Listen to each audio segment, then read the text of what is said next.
Hello students, I am going to teach you about science for class 6 and our topic is fiber to fabric. Fibre का मतलब होता है रेशे, बहुत पतले पतले रेशे, और फैब्रिक का मतलब होता है कपड़े। तो रेशों से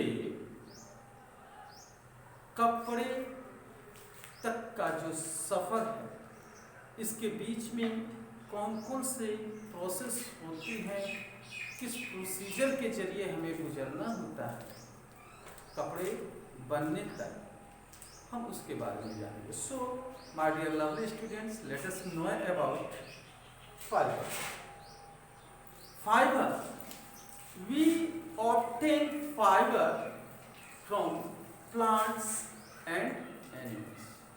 हम लोग फाइबर जो है या तो पौधों से या फिर एनिमल्स के जरिए प्राप्त करते हैं। And those types of fibre which are obtained by plants और animals, these types of fibers are known as natural fibers। इस प्रकार के फाइबर्स जिसे हम पौधे या फिर जंतुओं के जरिए एनिमल्स के थ्रू हम प्राप्त करते हैं, हम इन्हें क्या कहते हैं? नेचुरल फाइबर के नाम से जानते हैं। Those types of fibers which are obtained from animals and plants called natural fibers। जैसे सच एज में अगर ले लेते हैं तो कॉटन, कपास, जूट यानी कि पटसन, और इधर एनिमल्स से लाइक गोट, कश्मीरी गोट जैसे कि पश्मीना, शिप्स भेड़े, हम इनसे ऊल प्राप्त करते हैं। सिल्क मोथ से प्राप्त कर लेते हैं। सिल्क की साड़ी का आप लोग तो बहुत अच्छी तरह से नाम सुने होंगे। तो ये जो सिल्क हम प्राप्त करते हैं, it is obtained from silk moth. Clear? दूसरे प्रकार के fibres which are known as artificial fiber or synthetic fiber। Second type of fibers is known as synthetic or artificial fibers which are made in industry। जो हम लोग industry यानी कि factories में बनाते हैं, that is also known as man made fiber, जिसे हम लोग मैन मेड फाइबर के भी नाम से जानते हैं। ये हम खुद बना सकते हैं, लाइक पॉलिस्टर आपने सुना होगा, रेयॉन, टेरिकॉटन, टेरेलिन एटसेट्रा। ये जो फैब्रिक बनते हैं, पॉलिस्टर, टेरिकॉटन, तो इनके जो फाइबर्स होते हैं हम इंसानों के द्वारा यानी कि मैन मेड होते हैं। तो दो types of fibres which are man made known as synthetic fiber और artificial fiber और man made fiber। क्लियर ना? ये दो प्रकार के फाइबर के बारे में आप लोग अच्छी तरह से जान गए हैं। अब हम लोग चलते हैं, late us know about plants which gives us fibers such as cotton।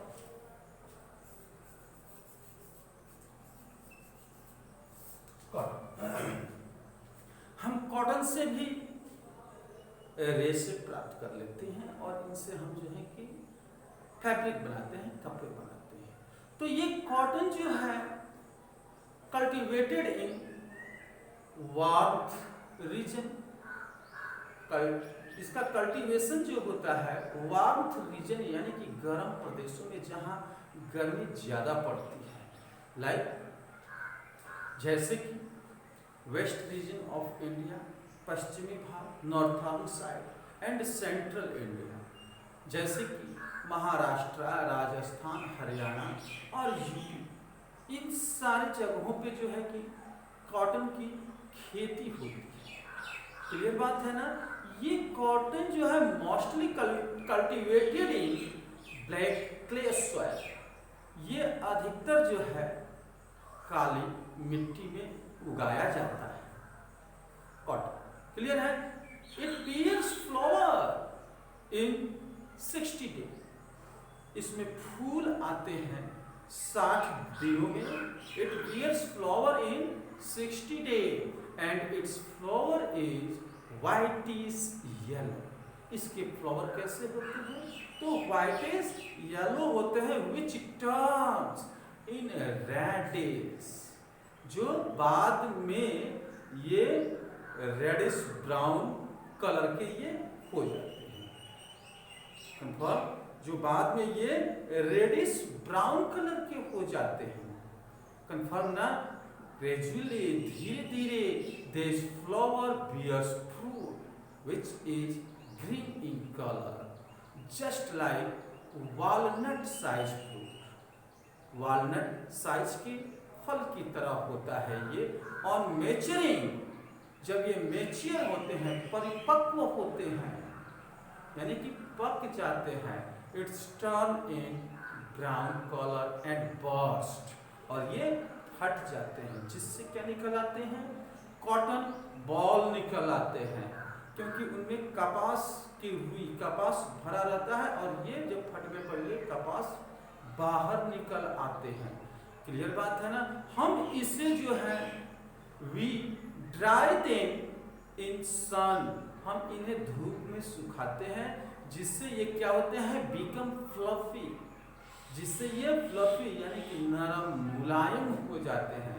And after this we hand pick them, हम लोग इसे हाथों से प्लक करते हैं, तोड़ देते हैं, तो इसे हम हैंड पिकिंग का नाम देते हैं। क्लियर है? हैंड पिकिंग कर लेते हैं। अब हम गिनिंग करते हैं। गिनिंग क्या है? What is ginning? Ginning is a process in which cotton is separated from cotton seed with a steel comb. एक स्टील कॉम्ब यानी कंघी से जो है हम कपास के फाइबर्स को, उनमें सीड भी होते हैं, बहुत काफी स्ट्रॉ भी होते हैं, डस्ट भी होते हैं, तो हम जो है कि कपास को, कॉटन को जो है इन सीड एंड डस्ट पार्टिकल से अलग करते हैं। This process is known as ginning, separation of cotton from its seed and dust particles, known as ginning. Clear? Separation of cotton from seed and dust particles known as ginning and ginned cotton। अब जो cotton जो है कि गिन्ड हो गया है, यानी कि साफ हो गया है, अलग हो गया है, तो ginned cotton is known as lint. Ginned cotton को हम लोग क्या कहते हैं? लिंट के नाम से जानते हैं। Clear? Ginned cotton is known as lint, and these lints are converted into bale on hydraulic pressure। अब हम इस गिन्ड कॉटन यानी कि लिंट को हाइड्रोलिक प्रेशर से जो है कि बहुत बड़े बड़े गट्ठर बनाते हैं, जिसे हम लोग बेल्स के नाम से जानते हैं। क्लियर है ना? ये बेल जो होते हैं 200 kg तक के होते हैं। ये गट्ठर, कॉटन के जो गट्ठर बनाए जाते हैं, जिसे हम लोग बेल के नाम से जानते हैं, ये 200 kg के यानी कि 2 क्विंटल्स के ये होते हैं। क्लियर? अब these bales are send to industry. इन बेल्स को हम लोग इंडस्ट्री में भेजते हैं।